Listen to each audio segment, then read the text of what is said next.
how hard do you have to be working for it to be considered cardio? And then how much should you be doing for a non-cardio specific outcome goal?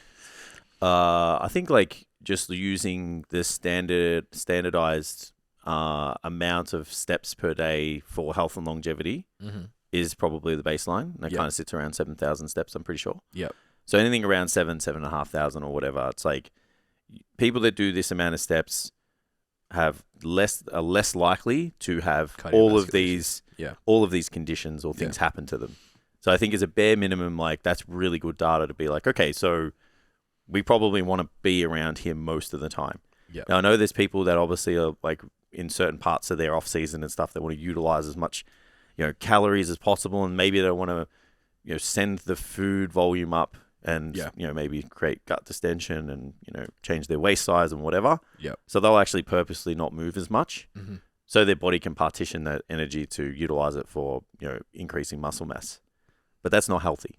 Yeah, I think that's a really big caveat to understand. And there's a trade-off to that in terms of performance later on. Well, then we know of people that then average steps was like 3,000 a day or whatever, purposely trying to mitigate movement, and then they can't walk up a flight of stairs and shit like that. So it's just like, we know people, me.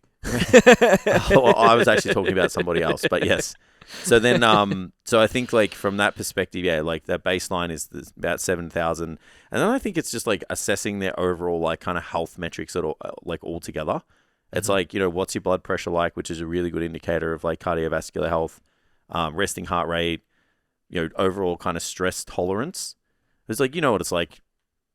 You got some people, it's like as soon as something happens, like they just fold like a deck of cards. Yeah. And it's like, that's usually a sign of like high stress load and like poor stress tolerance, because you don't have the fitness or the, I guess, resilience to combat. To deal with it. Because we can deal with a lot of shit, like, the human body can. So then assessing things like their blood pressure and their scores and stuff can give you a bit more of an indication. And then it's like, what type of cardio or whatever. It's like, aerobics is aerobics. It's like things that challenge the aerobic system. And I'm not versed to tell you like, this phase and blah, blah, blah. Like, it's not my wheelhouse. But I think if you can look at the objective data and go, your blood pressure is this, your stress score is this, your resting heart rate probably sits above like where you should be. It's like, have a look at your diet, have a look at your minerals. Yeah. And then, let's try and increase the frequency of your cardio first. Yeah. And then let's have a look at like the duration and stuff afterwards. Yeah. Yeah. And even like, it's interesting contextually as well, because like the person who asked this is really fit, and all of her clients are also really fit. Yeah. So it's like walking at 5Ks an hour when you're a 65 kilo female. It's probably not that shape, stressful, isn't actually hard. Yeah. When you're 80, 90, 100 kilo male. I walk at 4 kilometers an hour, and it's like I'm boogieing. So a better range, and Louis from Robo actually explains this really, really well. So if you want to go check out their podcast, he'll explain it better than what I'm about to. But you obviously have heart rate zones, and those zones are actually pretty useful. So I think Louis talks about like you train the lungs, which is like lower intensity. No, heart is first, then lungs, then muscle. Yeah. So the further you work your way up the intensity is the different that makes sense. System that you're working on training. And that's a really nice way to simplify the whole context. Yeah. So like zone 1, that's probably for these fit people, just going to be walking. Yeah. It says 94 to 112. It wasn't far off me just sitting at a computer when I was at my heaviest.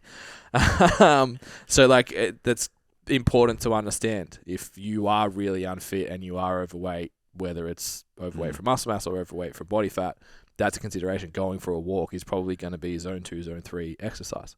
Yeah. Potentially zone 4 for some people. So that's worth considering. And then zone 2 to zone 3 is like 113 to 130 is zone 2, 132 to 150 is zone 3.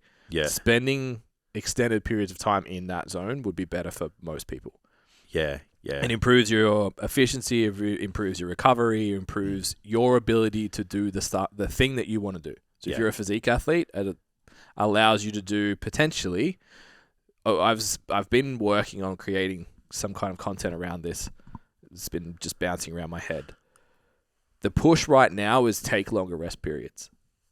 Yeah. Everyone's talking about, because that obviously it's been well documented now that if you take longer rest periods, on average, you'll grow more muscle tissue, you build more strength, lift more weights, it's like, accrue more volume load. Imagine if you got fitter and you didn't need it. No, you didn't need it, but it allowed you to, because we talk about like rest periods and we give a guideline, but ultimately the guide of a good rest period is, can you re-perform at the same intensity? Yeah. If you improve your cardiovascular fitness, I can speak to this anecdotally, and I believe there's some kind of literature on it as well, you'll actually shorten that time. So I can take a 2-minute rest period with most machine-based exercises and repeat effort, repeat performance most times out of, like 9 times out of 10. Yep. Now, comparatively to 18 months ago, 2 years ago, when there was fucking no chance of that. Okay. It's like 5 minutes to repeat effort. Yeah. So if you can improve your fitness, you can then decrease your rest periods and still have the same efficacy in your training, which may mean you can actually increase your volume, which may mean you actually get greater outcomes in your training. Yeah. In the same time frame, particularly if you're a time-limited individual who has a real life and isn't just training for their job. Yeah. So that's worth considering. Same in between workouts, obviously. The fitter you are, the more efficient you are, you're probably going to recover better between sessions as well. You're also, if your heart rate, blood pressure, all of those things are elevated, that's an increased stress, which means your total volume has to come down because you can't handle it.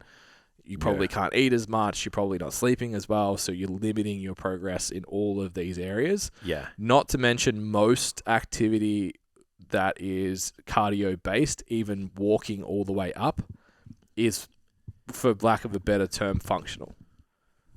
Like walking is fucking undeniably the best form of rehab or prehab, for if you want to use that term. Yeah. It's like, how many, I don't know about you, but wake up and like, fuck, shoulder's a bit cooked today. Go for a walk. It's like, I feel fine now. Yeah. Like everything's kind of improved. So if you are hitting, what is it, like 8,500 steps is the threshold for metabolic health or some shit like that. 7.5. So cardiovascular health. If you are doing that every single day, you're probably actually moving a lot more and improving the way you move, which is reducing your niggles, which then allows you to train more often and train more with higher volumes and higher intensity, again feeding into getting better results. Yeah. I didn't really answer the question. It's really a boring answer though, because this person would like an amount. Yeah. Very case specific, because you can utilize cardio for a lot of different things. Appetite, increase in appetite. Obviously, like you can use it to warm up for your training sessions as well. Yeah. I think to maintain a level of fitness once you have it, so you don't have to do too much. That's where I was going, is like, you can't answer that question because getting it is harder than keeping it. Correct. So for a powerlifter, that my girls, brace yourselves. So they've basically got a 4-week program that their cardio is going to be driven by higher loads and supersets. Higher reps and supersets. Yeah. So they're doing more work than what they've been exposed to. So that's actually, for them, probably going to push them into zone 3 for most of their workout. Because they've been doing singles with 5 to 7 minute which rests. is zone nothing. So giving them 5 minutes on the rower next week is fucking stupid. That's actually going to bomb. Yeah, it's going to put them in zone 700. Yeah, they're going to be fucked. Yeah. So they do 4 weeks of that. Then their next program's like still recovery based, but it's going to have some form of steady state cardio in it. Yeah. To rebuild what we've detrained during the peak, because we actually don't want efficiency during our peak. Yeah. So we reintroduce that. Then we go into like a proper off-season strength hypertrophy program that they're actually able to focus on. So the answer as to how much, how often, all of that kind of stuff, so that's get murky. It's like saying, how many sets should I do? Yeah. Yeah, but I think so it's like saying how many sets of like per body part or whatever should I do per week. It's like there's ranges and kind of guides, but I think as a general guide, like if someone did want to, like I'll probably have for the peak off season for someone who's super heavy, maybe twice a week for 10 to 15 minutes at 110 to 130 beats per minute. Yeah. I think outside of that's actual, provided they're getting 8,000 steps. I was just about to say that's trained cardio, zone 2, 3. Yeah. And it's like they're getting 8,000, 7,500 steps a day walking, which is going to be a lower intensity. And then they're getting the higher zones of training, like during training. Yeah. So you're kind of ticking a lot of the boxes there. And then if appetite's an issue, we'll probably pick that frequency up. Yep. So it's like move, get some blood circulating, you spend a little bit of energy, but like it just kind of just gets that digestive system moving. So it's not the duration, it's just like the frequency that I've found to be effective. Yep. And then all of a sudden that person's got the appetite, they can increase their food volume or it's just their food intake, not necessarily their volume, and kind of just have a productive off season. Yeah.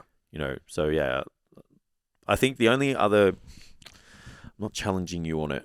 The thing that I think where cardiovascular fitness serves training the most is especially from a bodybuilding perspective, is it increases volume load.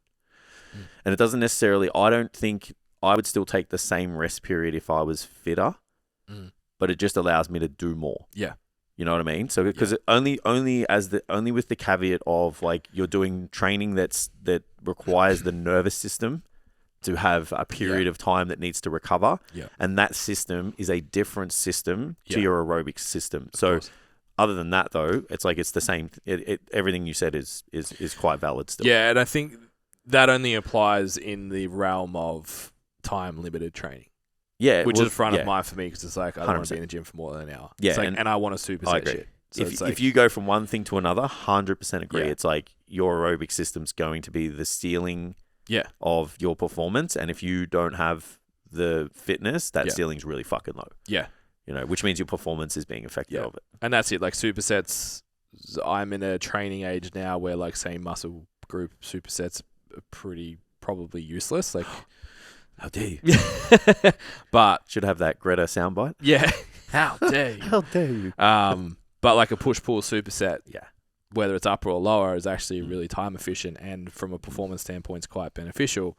I like set 1 minute, set 1 minute, set alternating the push-pull. Yep. Because it allows just that heart rate and blood pressure to come back down to normal, so you can approach the set with some kind of intensity. You're not tired, like, oh, I got to get into this machine. Which again, if a good way to test that is swap them. Yeah. So if I did lat pull down and shoulder press yesterday. Yep. So it's like next week, if I go in and do my shoulder press and then lat pull down and I shoulder press more weight, the fitness is a limiting factor. Yeah. Okay. Yeah. That's a good way to test if you have the appropriate fitness level for the training that you're undertaking at the time. If it's if you're doing for performance and antagonistic supersets, yeah, because it's like that shouldn't really affect the other movement. Correct. Yeah. But if you're doing double bicep superset, doesn't matter. Yeah, it's just going to be hard. Yeah. Bicep hurt. Equal good. Many sore, much hard. Yeah.